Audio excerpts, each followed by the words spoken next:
फिर से करवा दे इंट्रो, कोई इशू नहीं है, अच्छा है। तो यस, सो क्विकली हम दोबारा से रिवीजन कर लेते हैं। रिक्वायरमेंट लाइफ साइकिल मैनेजमेंट, जिसके अंदर हम डिस्कस करेंगे आज trace requirements, maintain requirements, prioritise requirements, assess requirement changes and approve requirements.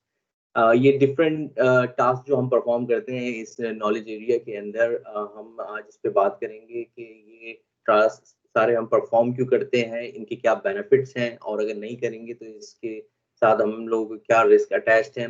And then जो बिजनेस एक्सपर्ट्स हैं इन टास्क को परफॉर्म करने के लिए कौन सी टेक्निक्स यूज करते हैं, तो ये सारी चीजें आज हम डिस्कस करेंगे। ट्रेस रिक्वायरमेंट्स ये बेबॉक का प्री डिफाइंड स्ट्रक्चर फॉर्म है, जिसके अंदर एवरी स्टेज हम देखते हैं कि कोई भी नॉलेज एरिया के अंदर हम जो भी टास्क परफॉर्म करने जा रहे होते हैं उससे पहले उसके अंदर क्या इनपुट्स इंफॉर्मेशन रिक्वायर्ड होती है, and then based on that we perform certain action, and उस एक्शंस के बेस के ऊपर कुछ आउटकम हमारे पास अचीव होते हैं, और वो आउटपुट्स हम कहाँ किन नॉलेज एरियाज में और किन टास्क में हम यूज कर सकते हैं। So you can refer this picture in 5.01 in Bebok. So again, so this is the same concept model, business analyst core concept model, जो कि हम हर knowledge area के अंदर पढ़ते हैं, और हम लोग इस चीज को cover कर चुके हैं कि why it is important, and so whenever we do any task or we are performing any knowledge area, this is very important to understand this core concept, और उनके different concept के base के ऊपर जो कि change, needs, solution, stakeholders, value, context. So we need to look at to all aspects के हम जो के particular task perform कर रहे हैं उसके हिसाब से और requirement को और design को user की need को align कर सकें।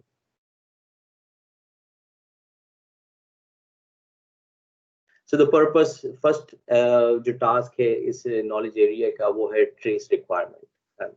So trace requirement का purpose क्या है actually, करते किस लिए हम trace requirements के अंदर different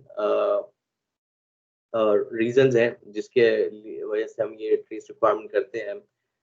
Mainly तो trace requirement में आपको जिस वक्त आप किसी भी बड़े या छोटे प्रोजेक्ट के अंदर आप काम कर रहे होते हैं, तो उसके अंदर आप इंफॉर्मेशन जब बिजनेस से कैप्चर कर रहे होते हैं, अगर आप उसको उसका कोई लॉग्स मेंटेन नहीं करेंगे, उसको अगर आप प्रॉपरली कहीं पे स्टोर नहीं करेंगे, तो इसके सबसे ज्यादा चीजें तो क्या है कि आपको it help you to avoid duplicate work, because sometime आपका होता है आपने यूजर से बात की, आपने फॉर एग्जांपल प्रोसेस कैप्चर की है, यूजर की कोई रिक्वायरमेंट ली, अब वो अगर आपने उसको प्रॉपरली डॉक्यूमेंट नहीं किया है, जहाँ से आपको पता हो कि मुझे अगर इसको इन फ्यूचर रेफर करना है back to the same requirement to analyse further और गो इनटू मच डिटेल्स, और अगर मुझे फर्दर मजीद डिटेल्स चाहिए उस रेलिवेंट टॉपिक के ऊपर, तो मैं वापस कहाँ जाके ये इन्फॉर्मेशन ले सकूंगा। अगर आप उसको प्रॉपरली कहीं स्टोर नहीं कर रहे, first thing like you will lose your time to investigate like कि वो इन्फॉर्मेशन कहाँ है।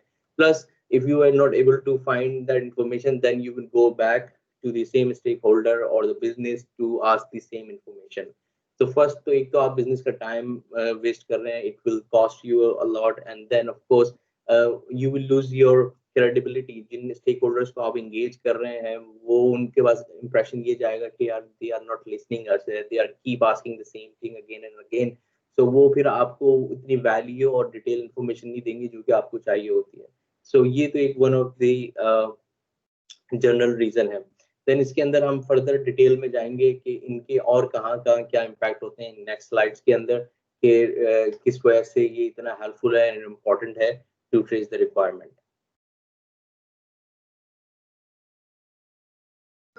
So these are just quickly bullet points। Requirement traceability is used the same thing कि किस लिए हम करते हैं, ensure the solution confirms the requirement के जो solution हम डिजाइन करने जा रहे हैं कि वो हम क्योंकि जब आप डिफरेंट अप्रोचेस को फॉलो करते हैं, जैसे कि हमने अपने पिछले चैप्टर्स के अंदर डिस्कस किया था कि आप कभी भी कोई प्रोजेक्ट कर रहे होते हैं इसके अंदर डिफरेंट अप्रोचेस होती हैं, अडॉप्टिव एंड प्रिडिक्टिव, जिसके अंदर हम नॉर्मल टर्म के अंदर एक और टर्म यूज करते हैं waterfall, agile and so on. So waterfall के अंदर क्या होता है, आपको पता है कि सारी रिक्वायरमेंट हम इनिशियली कैप्चर करते हैं and then we move to the next stage in the validation, development and testing and then launch.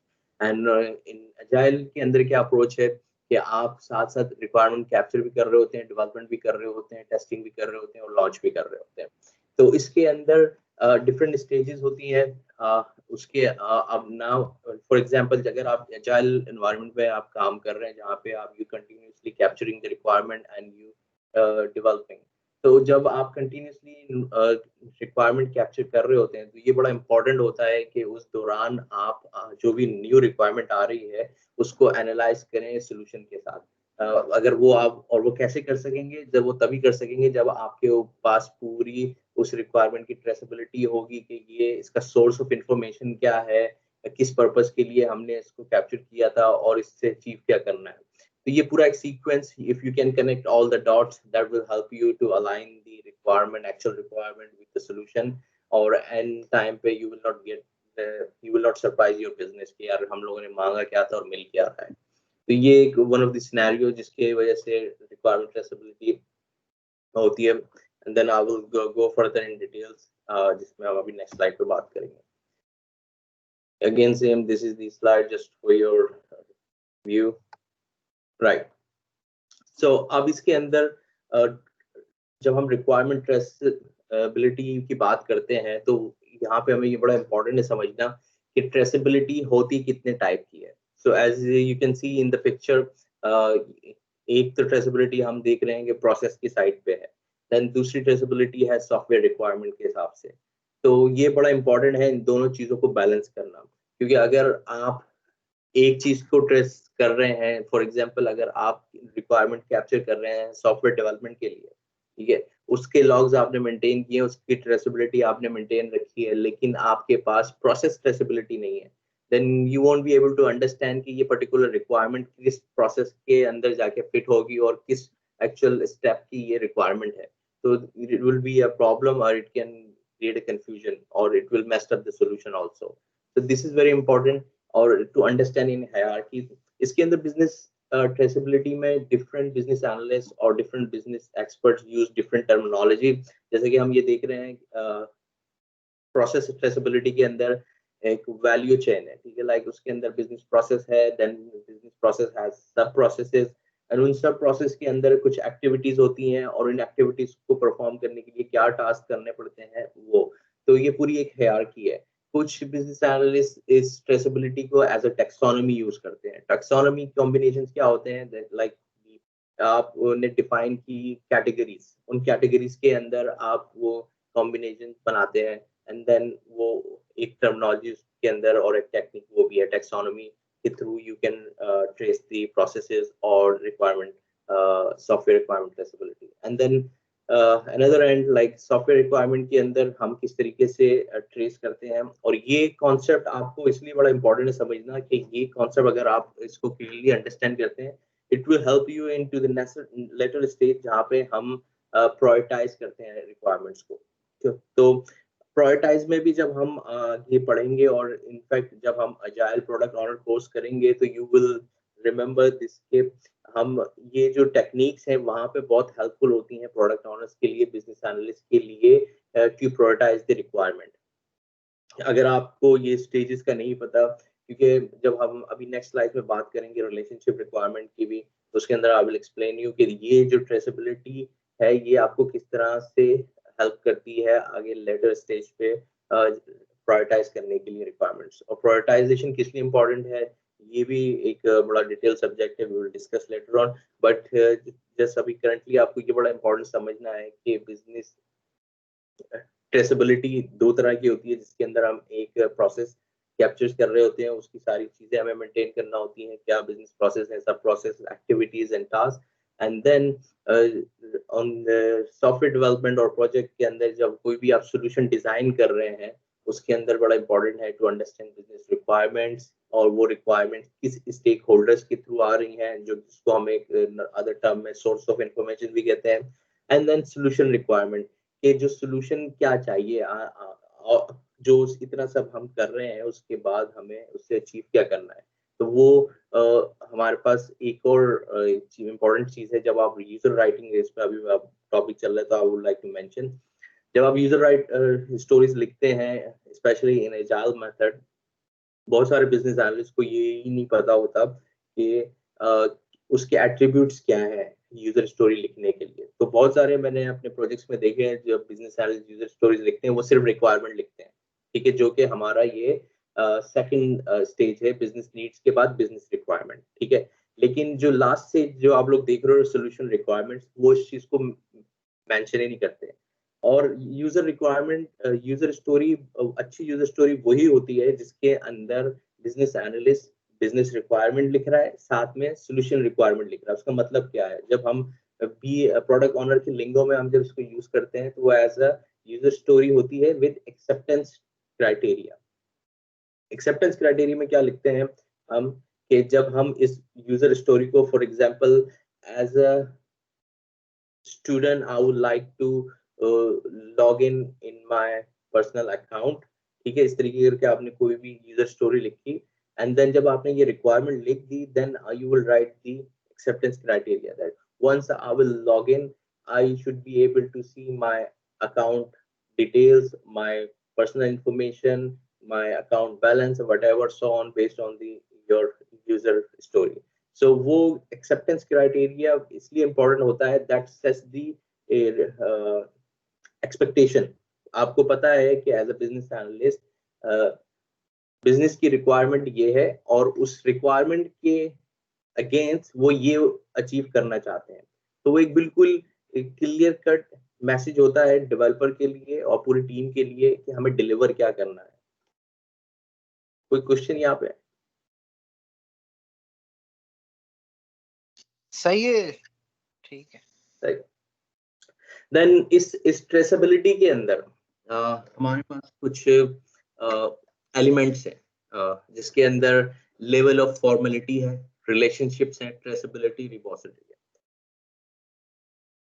इसको अब ट्रेसेबिलिटी को करने के लिए कि जब आप ये इम्प्लीमेंट करना चाह रहे हैं अपने प्रोजेक्ट में कि how we going to trace the requirements और द प्रोसेस, तो ये बड़ा इंपॉर्टेंट है कि जब आप रिक्वायरमेंट्स ले रहे हैं, लिख रहे हैं, प्रोसेस कैप्चर कर रहे हैं, यू नीड टू डिफाइन कि उसकी फॉर्मेलिटी लेवल क्या होगा। जैसे कि हम पिछले चैप्टर्स के अंदर पढ़ चुके हैं कि formality also depend on the approach, कि आप किस अप्रोच के ऊपर अपना प्रोजेक्ट कर रहे हैं। अगर तो वो आपका एडॉप्टिव प्रोजेक्ट है लाइक एजाइल, तो उसके अंदर आपका लेवल ऑफ फॉर्मेलिटी कम होता है, और अगर तो वो प्रेडिक्टिव अप्रोच है लाइक वाटरफॉल, देन उसके अंदर आपका फॉर्मेलिटी लेवल ज्यादा होता है। ये एक मेजर है, एक one of the thing. But इसके अलावा इट्स नॉट नेसेसरली कि आप अगर अजाइल के अंदर काम कर रहे हैं तो वो इनफॉर्मली होगा, और अगर आप वाटरफॉल में कर रहे हैं तो वो फॉर्मली होगा। वो प्रोजेक्ट के ऊपर भी डिपेंड करता है कि कितना कॉम्प्लेक्स प्रोजेक्ट है, कितना बड़ा प्रोजेक्ट है, क्योंकि अगर जितना ज्यादा बड़ा प्रोजेक्ट होगा उसके अंदर आपकी रिक्वायरमेंट भी उतनी ही ज्यादा होंगी, और जितनी ज्यादा रिक्वायरमेंट होंगी, अगर आप if you go in more detail, then it will be big challenge for you to maintain like उस फॉर्मेलिटी को, उस ट्रेसेबिलिटी को मेंटेन रखना। तो it will create a complexity. So ये हमें सारी पर्सपेक्टिव से देखना होता है कि प्रोजेक्ट की नोयत क्या है, क्या अप्रोच हम फॉलो कर रहे हैं, कितना बड़ा प्रोजेक्ट है, और उसके हिसाब से then we will define the formality कि हाँ इतनी इंफॉर्मेशन हमें चाहिए होगी, इस तरीके से हमने इसको मेंटेन करना है, it would be good enough so we can trace and it will not impact the quality of the solution. Then we have a relationship. In relationship के अंदर I will take you to another slide to discuss in detail कि जब हम requirement लेते हैं तो उसके अंदर relationship किस टाइप के होते हैं, और ये again this is very important, जो कि आपको prioritization के अंदर भी मदद करेगी ये चीज। So ये I think ये जो 2-3 अभी लेक्चर स्टार्ट करने से पहले मैंने आपको सब्जेक्ट्स के नाम बताया, elicitation, collaboration and then requirement life cycle management। ये बड़े इंपॉर्टेंट टॉपिक है किसी भी नए बीए के लिए या पुराने बीए के लिए, या कोई भी बीए का काम अच्छे तरीके से करना चाहता है। It is very very important to understand, because ये 2-3 जो अभी हम टेक्निक्स और कॉन्सेप्ट हम पढ़ रहे हैं, it will help you all the way like in your through out the project, क्योंकि ये सारी टेक्निक्स आपको हेल्प करती हैं इन डिफरेंट टास्क के अंदर. So right now we are talking about to maintain the traceability of the requirement, लेकिन ये same technique आपको help करेगी जब आप उसको अच्छे से समझेंगे to prioritize your requirements as well, or I will explain you how. So the relationship हमारे पास requirement के होते हैं drive, depends, necessity, effort and satisfy and validate. इसके अंदर drive क्या है? So कुछ रिक्वायरमेंट जब हम बिजनेस से लेते हैं, तो अगर लेट्स सपोज कस्टमर आपने जाके बिजनेस से कोई आप पेमेंट सोल्यूशन की बात कर रहे हैं, ठीक है, and customer said I want solution where that system can allow us to get the customer payments, right? So एक ये requirement है, customer payments collect करना चाहते हैं और उसके through they want to create a solution के people can use their credit card on their website, so system allow them to use their credit card and then they can make the payments. अब ये एक requirement है, ठीक है, लेकिन जब हम इस requirement को implement करेंगे या इसका solution provide करेंगे, then इस requirement की वजह से there will be a couple of additional requirements which this requirement will bring in. For example, कि अब अगर आप credit card की payment का option उसे दे रहे हैं, then you also need to give him an option to edit the card details or add and remove the card details, right? So this type of thing, or then if customer having a payment option, then they should be able to have a order cancel option or refund option. So इस तरीके की requirement जिनकी वजह से like the solution required other additional requirements that consider as a drive requirement. So जिनकी वजह से आपको नई requirements build करनी पड़ती हैं, वो होती हैं drive requirements. Now the depends requirement, इसको हम dependency मतलब कि आप कोई requirement system आपको business ने दी कि मुझे ये requirement चाहिए और उस requirement की किसी दूसरी requirement पे dependency है. For example, आपको कहा business ने कि हमें login option देना है अपनी website पे, ठीक है. अब login option देने के लिए आपको customer को उसको पासवर्ड रीसेट, फॉरगेट पासवर्ड की ऑप्शन भी देना पड़ेंगे, क्योंकि आपने उसको एक दफा लॉगिन का अलाउ कर दिया, देन उसको ये तो ड्राइव में चला जाएगा, सॉरी. बट इसके अनदर वे अराउंड अगर हम इस कॉन्सेप्ट को लेते हैं कि डिपेंडेंसी क्या है, कस्टमर आपको कह रहा है कि उसको पासवर्ड रीसेट का ऑप्शन देना है अपने बिजनेस सोल्यूशन में. सो पासवर्ड रीसेट का ऑप्शन हम तभी डिलीवर कर सकेंगे जब हम कस्टमर को लॉगिन ऑप्शन का फीचर दे रहे हैं. तो अब ये प्रायोरिटाइज में आपको कैसे हेल्प करेगा कि आप इसको सेकंड प्रायोरिटी पे रखेंगे until first solution is not delivered. Means like अगर तो आपका लॉगिन फीचर्स अवेलेबल नहीं है वेबसाइट पे, ठीक है, तब तक आप दूसरा फॉरगेट पासवर्ड की रिक्वायरमेंट को लॉन्च नहीं कर सकते, क्योंकि अगर आप कर भी देंगे तो वो इसको यूज कौन करेगा और कैसे करेगा, क्योंकि कस्टमर लॉगिन ही नहीं कर सकता. तो इस तरीके की रिक्वायरमेंट्स को डिपेंडेंट रिक्वायरमेंट या डिपेंडेंसी रिक्वायरमेंट्स कहते हैं, जिसके लिए जो कि रिक्वायर्ड होता है कि उनको डिलीवर करने से पहले आप पहले कुछ रिक्वायरमेंट डिलीवर करेंगे, then it would be feasible to use. और उसके अंदर काफी एग्जांपल है, this is just a simple one. And then Mubarak भाई, मुझे ये डिराइव दोबारा से एक्सप्लेन कर दीजिएगा प्लीज. ठीक है, ड्राइव आपको मैं बताता हूँ. सो ड्राइव रिक्वायरमेंट का मतलब क्या होता है कि मैं एक रिक्वायरमेंट दे रहा हूँ और उस रिक्वायरमेंट को डिलीवर करने के लिए जब मैं उस रिक्वायरमेंट को डिलीवर करूंगा, then that requirement need another few requirements which needs to be delivered to have a complete solution. Means क्या, for example आप पेमेंट की, अगर मैंने आपको पहले एग्जांपल दी, मैं आपको कोई और दूसरे एग्जांपल देता हूँ जो कि आपको रिलेट कर सके. Let me think about it. So for example आप एक ऑनलाइन ऑर्डर की ले लें एग्जांपल, ठीक है. आप एक सोल्यूशन अपनी वेबसाइट डिजाइन कर रहे हैं जहाँ पे आप प्रोडक्ट बेचेंगे, ठीक है, और उस प्रोडक्ट को बेचने के लिए आप चाहते हैं कि लोग आपकी प्रोडक्ट को वहाँ पे देख सकें और देखने के बाद वहाँ पे वो उसकी पेमेंट कर सकें, ठीक है। अगर अब हम उस पे बात कर लेते हैं कि आपने पहले तो प्रोडक्ट की कैटेगरी आपने उसको गैलरी देनी है, ठीक है, क्योंकि आप चाहते हैं कि कोई भी कस्टमर आपकी वेबसाइट पे आए तो वहां पे वो आपकी प्रोडक्ट गैलरी देख सके। अब क्योंकि अब आप डिफरेंट प्रोडक्ट्स सेल कर रहे हैं, ठीक है, फॉर एग्जांपल आपके पास शर्ट्स भी हैं और ट्राउजर्स भी हैं, ठीक है, और आपकी रिक्वायरमेंट क्या है कि कस्टमर आपकी प्रोडक्ट को आपकी वेबसाइट पे देख सके, ये एक आपकी रिक्वायरमेंट है। लेकिन अब इस रिक्वायरमेंट को जब आप डिलीवर कर रहे हैं तो then there is another requirement to ease the business, कि आप इस गैलरी को डिवाइड करें इन कैटेगरीज। मीन्स लाइक कि आपकी ट्राउजर्स की कैटेगरी अलग होगी, आपकी शर्ट्स की कैटेगरी अलग होगी। Now this is additional requirement. एक रिक्वायरमेंट सिर्फ ये है कि मुझे पिक्चर्स डालनी है वेबसाइट पे और कोई भी कस्टमर आके मेरी ट्राउजर और शर्ट्स को देख सके। लेकिन ये additional requirement to give user end friendly experience आपको डालनी होगी ताकि कस्टमर इजीली चूज कर सके कि मुझे शर्ट्स में जाना है या ट्राउजर में जाना है। ये एडिशनल रिक्वायरमेंट है जो कि इस रिक्वायरमेंट के ऊपर की वजह से आई है, क्योंकि you want to give option to your customer कि they can view the pictures on your website. Make sense? बिल्कुल सही है। ये ऐसा ही है कि सेगमेंटाइज करना है आपने रिक्वायरमेंट को और टू ईज और to achieve the goal, right. इसके अंदर ये एक एग्जांपल है, राइट? इट्स नॉट ठीक ठीक। Necessarily it would be always for the friendly experience, it can be depend on the business rules also, ठीक है। वो फिर आप जब आप एक्सपीरियंस होते हैं then you will think from different perspective. जब आप पूरी रिक्वायरमेंट को एनालाइज करते हैं देन यू सी ऑलराइट, अगर आप इस प्रोडक्ट को इस पर्टिकुलर रिक्वायरमेंट को डिलीवर करना चाहते हैं then this need to be include as well. ठीक ठीक ठीक। एंड डिपेंडेंसी की हमने बात कर ली and then the necessity.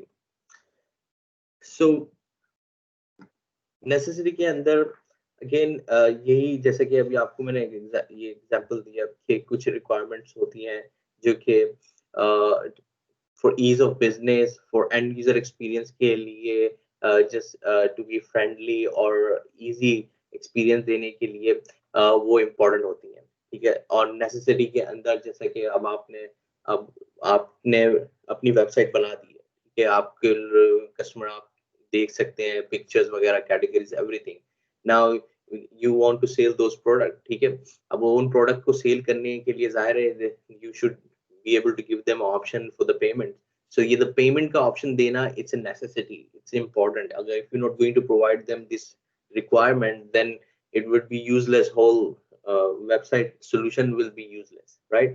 So this type of thing जिसके अंदर जिसकी वजह से वो आपके सॉल्यूशन के अंदर या आपके बिजनेस में वैल्यू ऐड नहीं होगी, तो वो type requirements consider as a necessity, कि जिनके बगैर आपका मतलब वो पर्पस फुलफिल नहीं होगा।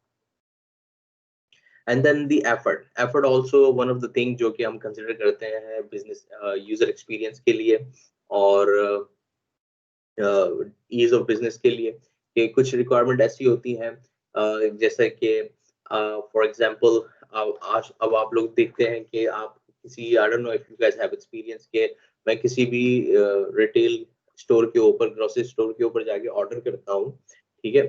तो एक दफा मैंने ऑर्डर किया वहां पे एंड देन अब मैं जब दोबारा ऑर्डर करने के बाद हफ्ता 10 दिन बाद जब मैं दोबारा उस वेबसाइट पर जाऊंगा, कुछ लॉग इन करूंगा, तो system automatically give me the relevant categories, or sometimes some website give me the exactly same order again, you want to reorder these items or not, ठीक है। I don't know if you guys have experience. So this type of requirement consider the effort requirement, क्योंकि उसमें क्या है कि आप customer का effort reduce कर रहे हैं, कि मुझे दोबारा से जाके एक एक चीज को पिक नहीं करना, ठीक है, मुझे दोबारा से जाके सर्च नहीं करना कि मैं कौन सा प्रोडक्ट मुझे चाहिए या क्या नहीं, तो सिस्टम ने ऑलरेडी अपनी मेमोरी में वो सेव किया हुआ है। एंड जब आप कब दोबारा जाके उस पर लॉग इन करेंगे और सेम आईपी से लॉग इन करेंगे, तो it will to reduce your time and effort, system will give you directly those option, और if you want to avail और not then it's up to you.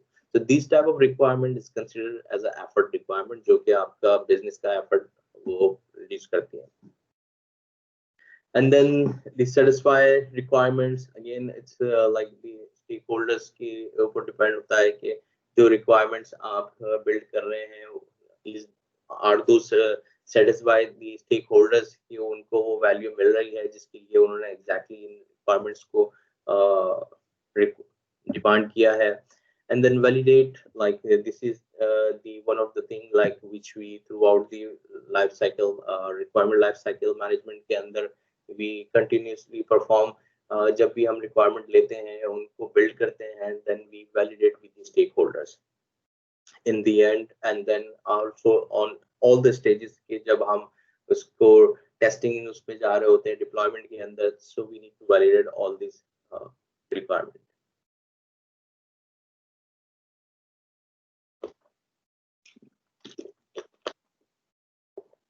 तो trace requirement के बाद जब हम ये सब परफॉर्म करते हैं तो इनपुट्स क्या है, वो रिक्वायरमेंट्स जो कि हम ऑलरेडी एलिसिटेशन कोलैबोरेशन के अंदर भी capture, and then the design जो कि हम लोगों का नीड्स और हम we already discuss in previous chapter, ये इनपुट्स होते हैं ट्रेस रिक्वायरमेंट्स के. ये आई थिंक मैंने उसको रॉन्गली वो किया हुआ. Anyways, so the next point है मेंटेन रिक्वायरमेंट. मेंटेन रिक्वायरमेंट के अंदर इसका पर्पस क्या है, मेंटेन के why we maintain the requirements. So any idea?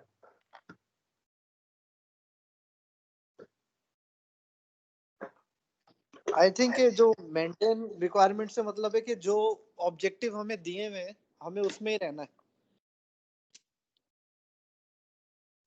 ठीक है, जफर भाई आप क्या सोचते हैं इस बारे में? मेंटेन रिक्वायरमेंट्स मींस आपको प्रोसेस जो है वो रिक्वायरमेंट अगर मेंटेन करके रखते हैं तो वो दोबारा जब रिक्वायरमेंट्स आएंगी तो वो हम उसको जीरो से दोबारा से स्टार्ट नहीं कर रहे होंगे चीजों को.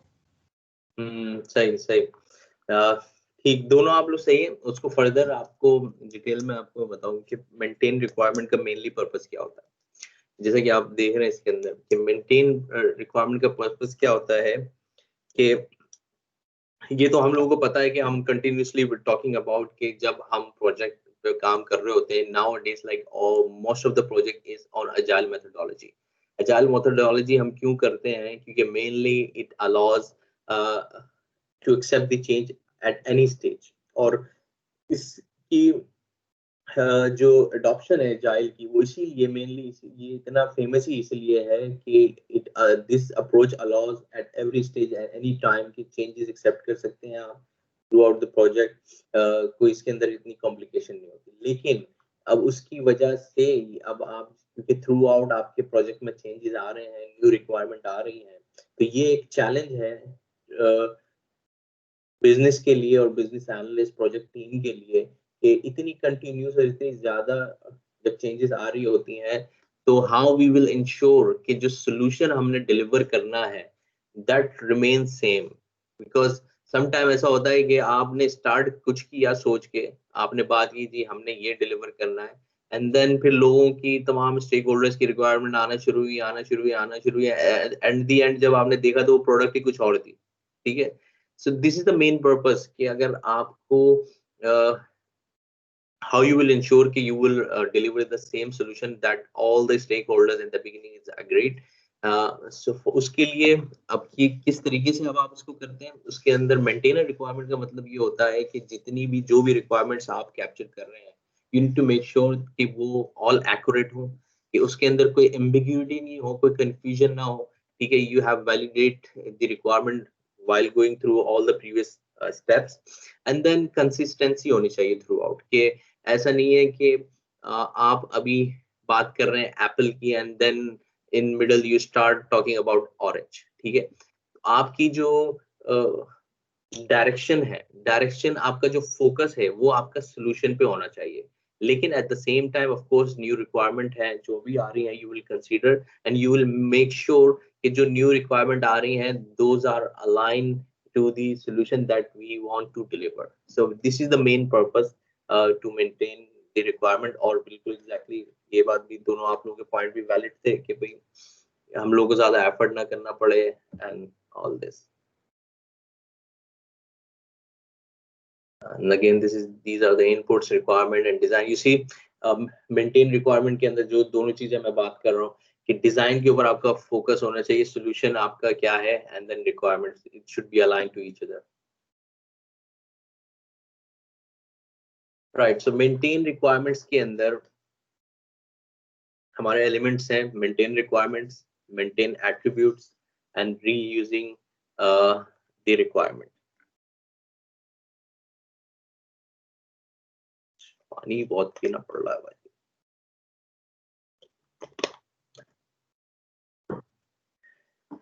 सो मेंटेन रिक्वायरमेंट के हमने बात करी कि क्यों हम करते हैं. कि mainly we need to make sure कि all the requirement should be accurate, और उसको हम keep validate with them and we need to align with the solution. Also it will help us to reduce our effort कि हमें back to back के बार-बार हम एक ही चीज को दोबारा से प्रैक्टिस नहीं करते हैं, सेव टाइम कर सकते हैं.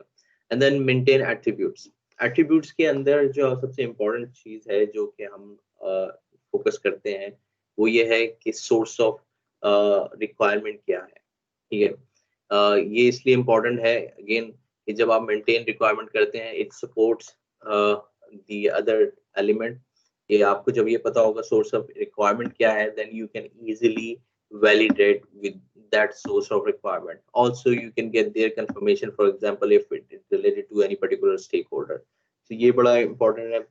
Then उसके second चीज attribute में क्या आती है कि priority क्या है requirement की. ठीक है. जब आप maintain requirement के अंदर ये भी आपको backlog के अंदर maintain करना पड़ता है, क्योंकि जब तक आप इसको priorities को maintain नहीं करेंगे requirement की, then developers को और जो delivery team है उन्हें पता ही नहीं होगा कब क्या deliver करना है. ठीक है. So this is also very important in this particular task. Attributes को भी maintain करें कि source of requirement कौन है. So source of requirement का another ये भी होता है. Sometimes आपने requirement validate की, confirm किया, everything you provide to the developers team, solution team. But while developing the solution उन लोगों को कोई questions आ जाते हैं, कोई issue आ जाता है, and they want to further go into the details and they want to further confirm with the or validate with the resource. So if you are maintaining the source of requirement, then they can easily go back to them or they can revisit that particular document where they know alright this particular requirement is related to there. So this is also very helpful. And then we talk about priorities. बड़ी important है क्योंकि अगर आप prioritize नहीं करेंगे कौन सी requirement किस time आपने deliver करनी है, then it would be again delay. So business expectation कुछ होंगी कि alright in this sprint we will deliver this, but end of the day because we don't know like which requirement we need to work on, and if we are just taking randomly, it will be a problem. It will not add a value for the business. And then again the complexity क्या है उस requirement की, उसको further हमने break it down करना है into different requirements, or we can deliver a whole complete requirements. So these are the components we need to think and maintain in this section, like maintain attributes कि source of requirement क्या है, then the priority requirement की क्या है, and then the complexity क्या है उस requirement की. So these are the things very important. And then फिर reusing requirements. So reusing requirement के ऊपर आप लोगों का क्या thoughts है? What do you think? What it is about?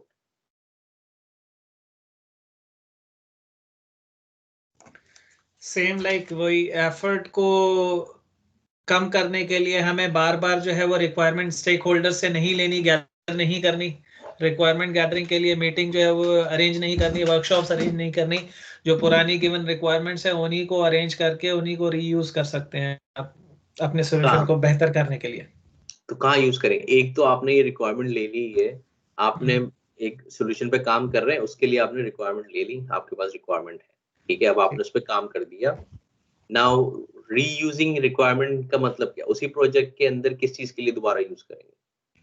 उसी प्रोजेक्ट के अंदर दोबारा यूज एनालाइज करके कि इसको हम कहाँ मजीद सर्वे करके उसको इस तरह से यूज कर सकते हैं, किस तरह से यूज करेंगे उसको. राशिद भाई आपके क्या थॉट्स है?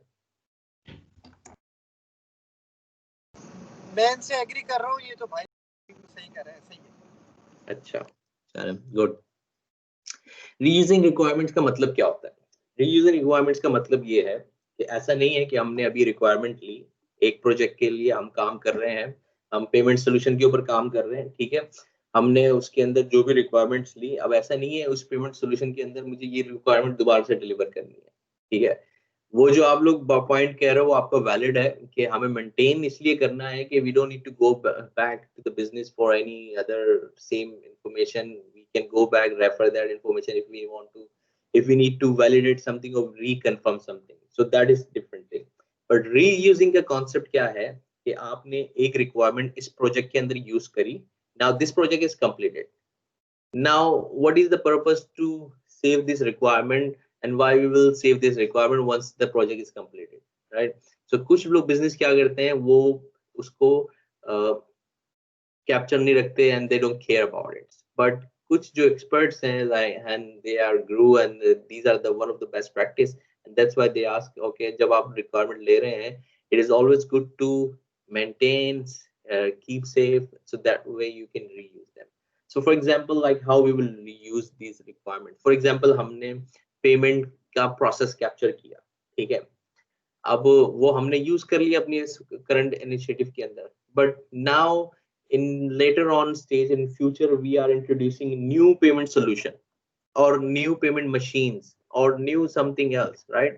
So जिसके अंदर हमारे को उस प्रोसेस को जाके दोबारा से रिविजिट करना है, तो अब हम क्या करेंगे, दोबारा से हम नहीं जाएंगे, जैसे कि जफर भाई ने कहा कि हमें दोबारा से टाइम बचा सकता है, लेकिन उस सेम प्रोजेक्ट के लिए नहीं है, ये न्यू इनिशिएटिव्स के लिए है कि अब हमें दोबारा से जाके अपना पेमेंट प्रोसेस को कैप्चर को दोबारा से कैप्चर नहीं करना पड़ेगा, जाके हमें इन्वेस्टिगेट नहीं करना पड़ेगा, क्योंकि हमारे पास ऑलरेडी सेव है, हम जाके उसको रिव्यू कर सकते हैं, देख सकते हैं।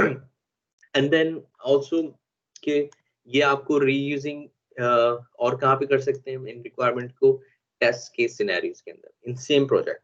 जैसा कि हमने बात करी थी कि आपकी रिक्वायरमेंट के अंदर एक एलिमेंट होता है जो कि एक्सेप्टेंस क्राइटेरिया होता है। जब आप सोल्यूशन बना देते हैं, टेस्ट टीम जाके उसको टेस्ट करती है, टेस्ट टीम उसको टेस्ट कैसे करेगी, जब तक उनके पास उस वो रिक्वायरमेंट नहीं होगी कि एक्चुअली मांगा गया था टेस्ट सोल्यूशन टीम से डिलीवर करने के लिए, और हमने टेस्ट क्या करना है। अब अगर टेस्टर टीम को यही नहीं पता होगा कि हमें टेस्ट क्या करना है, तो how they going to validate this solution. So ये जो चीजें जो आपकी प्रोसेसेस और requirement acceptance criteria same project के अंदर टेस्ट टीम यूज करती है, रीयूज करती है to validate the solution. And then आपके जैसे कि हमने बात किया, फिर कोई भी रेलेवेंट सेम सिमिलर और रेलेवेंट और डिफरेंट प्रोजेक्ट्स के अंदर वो यूजफुल और हेल्पफुल हो सकता है। प्लस ट्रेनिंग के अंदर आपके ये रिक्वायरमेंट्स जो है ट्रेनिंग मटेरियल के अंदर you can use. So I mean there could be a different scenarios also, but yeah, it is always helpful to maintain those requirements which you have already captured, so you can reuse them and save your time and effort and money. Okay, so यहाँ पे I just want to show you guys कि business analyst techniques क्या use करते हैं maintain requirements के अंदर। ये techniques क्या है कि ये इनके थ्रू आप मेंटेन भी कर सकते हैं और इनके through you will produce the requirement as well. So this is very very important. Again it's like if you understand like this techniques, so I think you will understand half of the work of the business analyst कि business analyst करता क्या है। ठीक है, business analyst is business rules define करना business के साथ, वो जब document आप बनाते हैं, ठीक है, तो ये that means you are capturing a requirement, and then when you maintain, you finalize that document, that becomes the maintain requirement section, right? कि वही same document को आप you will save and then you will just maintain data flow diagrams। ठीक है, ये भी आपका requirement capturing के अंदर ये आपका काम होता है, and then you will keep doing it for the maintenance and so on. And then data modelling, document analysis, functional decomposition, process modeling, use cases and scenarios, and user stories। So these are all different forms to maintain the requirements, और I would say कि ये आप लोगों के CV के अंदर होने चाहिए ये points, क्योंकि किसी भी अच्छे BA के प्रोफाइल के अंदर you will see those qualities। और जो HR के लोग होते हैं, ठीक है, जो आप लोगों की ऑनलाइन स्क्रीनिंग हो रही होती है, तो वो ये इन टॉपिक्स इन वर्ड्स की बेस के ऊपर हो रही होती है। So highly recommended you should have all these words in your CV। So ये just to show you guys के किस तरीके के ओवरव्यू होते हैं डिफरेंट जो अभी हमने बात करी है डॉक्यूमेंट्स की, ठीक है, वो how it's going to look like, अगर आप लोगों को अभी तक चांस नहीं मिला है इन डॉक्यूमेंट्स को रिव्यू करने का। सो प्रोसेस के अंदर तो I think it's a pretty common, you can C process on the top in blue color, marketing campaign creation, and then events, the event it is based on BPMN। If you guys don't know, you need to google it कि what is BPMN। इसको लाजमी add करें अपने CV के अंदर। User experience, इसके अंदर we create different use cases, and then the user requirements, so you can see in the yellow on the left bottom, इस तरीके के हम यूजर स्टोरीज लिखते हैं, उसके अंदर बिजनेस एंटिटीज डायग्राम भी हैं, task flows, and then business scenarios which is based on UML। सो you guys have any question here? नहीं, as of now नहीं। ये सारी जो टर्मिनोलॉजी लिंगोज आपको पता होनी चाहिए क्या है, किस पर्पस के लिए यूज होती हैं, ताकि you can talk and you can mention in this your CV। very very helpful, like all these things। So again, this is use cases versus usage scenario। use cases की हमने बात करी है, and then the scenario हम जिसके अंदर पूरा एक descriptive way में लिखते हैं कि क्या scenario है, क्या what are the challenges we are going through or what solution we want, so you can add। So and then ये usage scenario model जो कि UML बेस के ऊपर है, इसके अंदर हम UML यूजेज सिनेरियो क्या है, इसके अंदर हम डिफाइन करते हैं कि किस तरीके से एंड यूजर इंटरेक्ट करता है किसी भी आपके सॉल्यूशन से, and how the information flows in that process. So you will see the arrow direction, that means the information going from the actor towards to the solution or the machine or whatever it is, and if you see the backward arrow, that means the information coming from the solution towards the actor। so isko bhi aap logon ko study karne ki zarurat hai to understand what is the use case model and what is UML। all these techniques and lingo very important to impress any HR or any hiring person।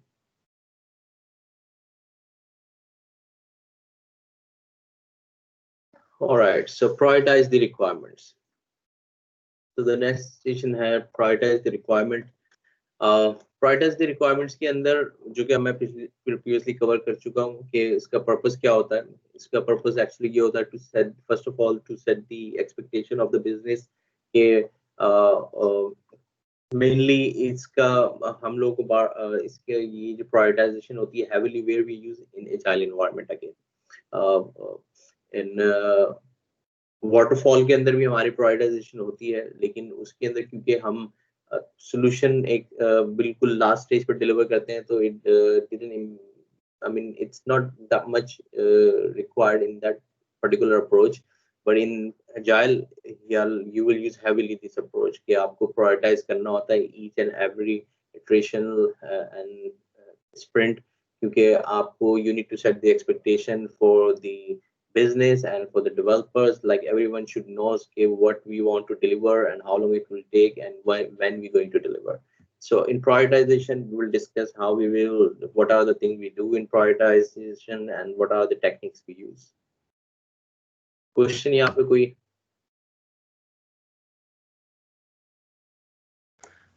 नहीं भाई, फिलहाल तो नहीं। basis of for prioritization, ये बहुत important है आप लोगों के लिए टू अंडरस्टैंड कि जब हम प्रायोरिटाइज करते हैं तो किन बेसिस पे हम प्रायोरिटाइज करते हैं और उनके फिर फैक्टर्स क्या हैं।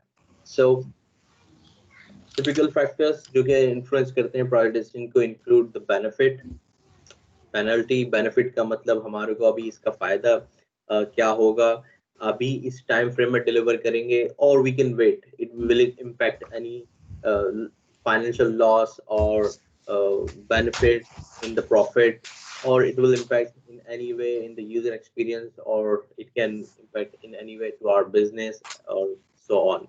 So you will see कि आपके benefits क्या है इस particular requirement को इस timing में deliver करने के लिए. If you're not going to deliver this particular requirement, then what would be the consequences? क्या risk हो सकते हैं, क्या damages हो सकते हैं.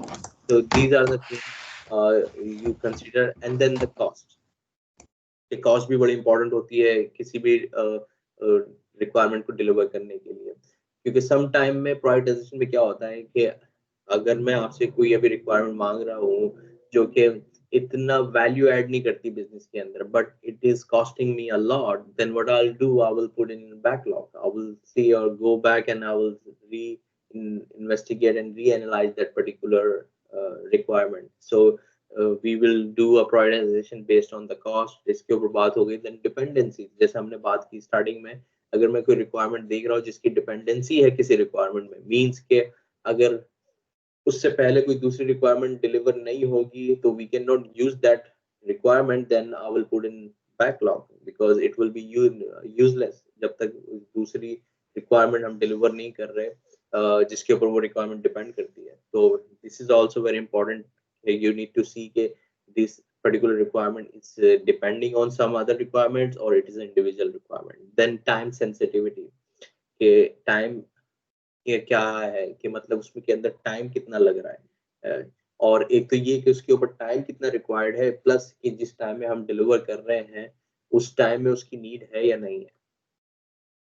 स्टेबिलिटी कि कितनी अभी जिस लेवल ऑफ मैच्योरिटी पे हमारा सॉल्यूशन है उसके अंदर कितना स्टेबल रहेगा ये particular requirement.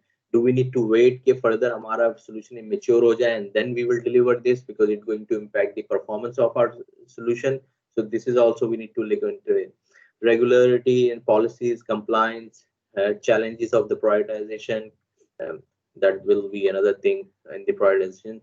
So these are the things like very important which is like heavily involved and you consider to prioritize any requirement. So और इसके अंदर हम लोगों के फिर डिफरेंट टेक्निक्स भी यूज होती हैं, जैसा कि एक techniques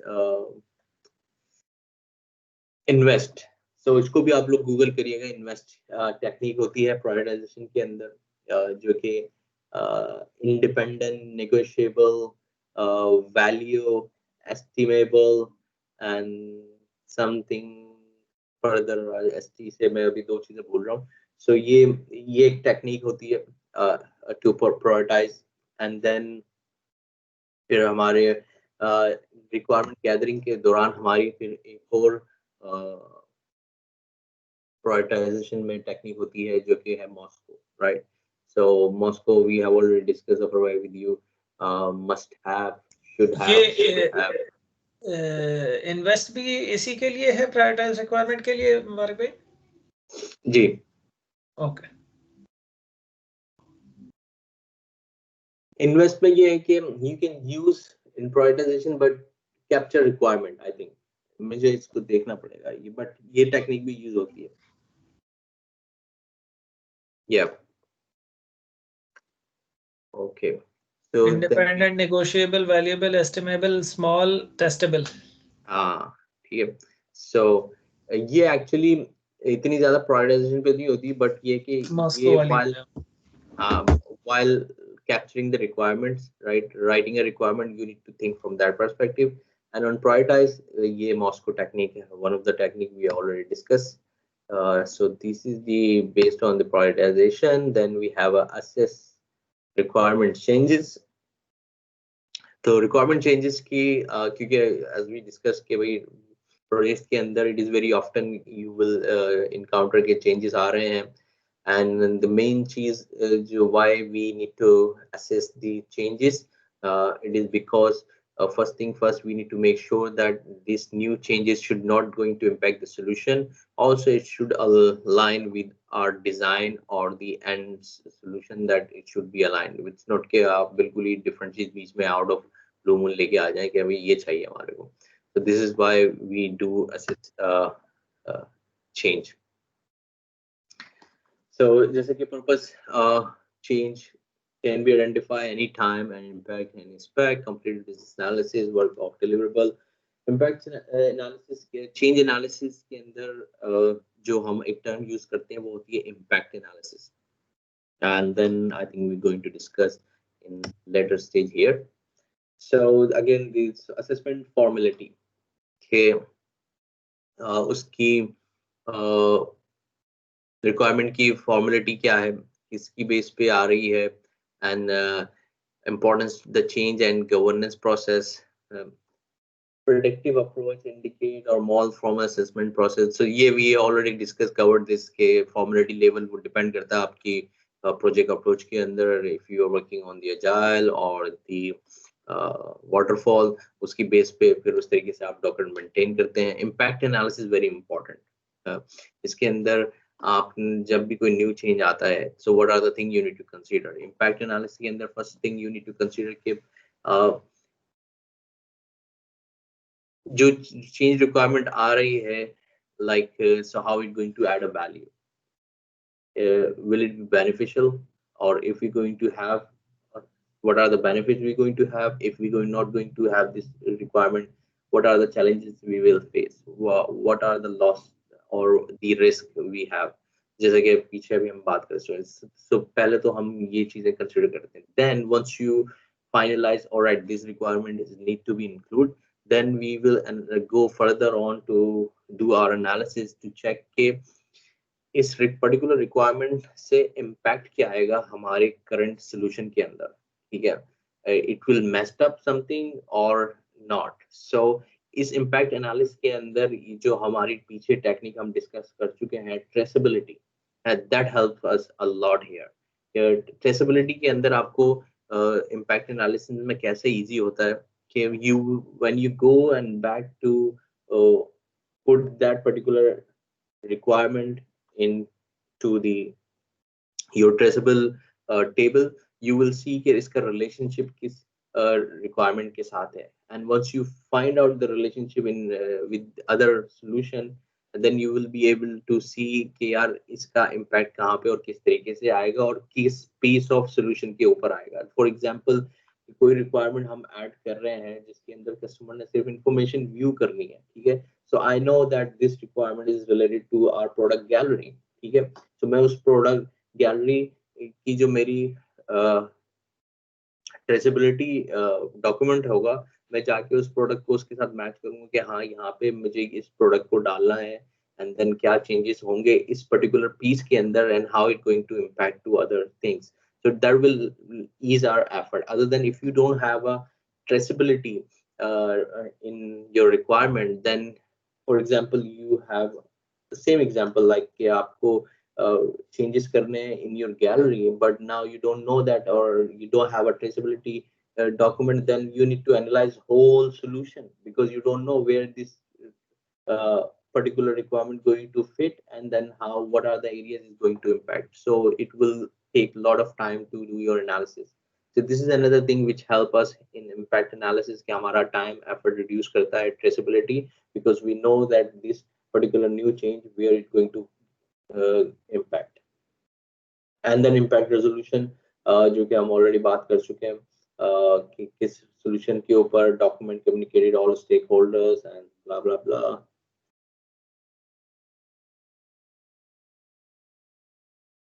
Approve requirements. So approve requirements का it's a, I mean ये I think I will just quickly cover this because ये topic हम लोग already बात कर चुके हैं elicitation collaboration के अंदर. जब आप अपनी रिक्वायरमेंट्स लेते हैं तो इट्स सेम थिंग. जब आप चेंज के ऊपर भी, जब आपकी न्यू चेंजेस भी आ रहे होते हैं, then you will follow the same procedure. You will validate the information, confirm the information, and then you will validate the information with the same stakeholders who are actually bringing those new requirements. So here you see that requirements, verified requirements जो हैं आपकी उनके वो आपका input होता है design, जो कि you already discuss. So the elements क्या है? Understand the stakeholder roles, जो कि we have already discuss in plan business analysis governance के अंदर, कि किस तरीके से हमें उनको स्टेक होल्डर्स को एंगेज करना है, who will be responsible to approve the requirement and who has the influence on the solution, so we can engage them, and who needs what information. So this is we need to see from that perspective. Conflict and issue management, again same thing, any requirement के अंदर या किसी decision makers के अंदर कोई conflict है, so we will use the same approach, plan business analysis governance, where we will see who has the higher authority or influential person who make the decision, and based on that we will engage accordingly. Gain consensus, communication business analysis information, that we already discussed.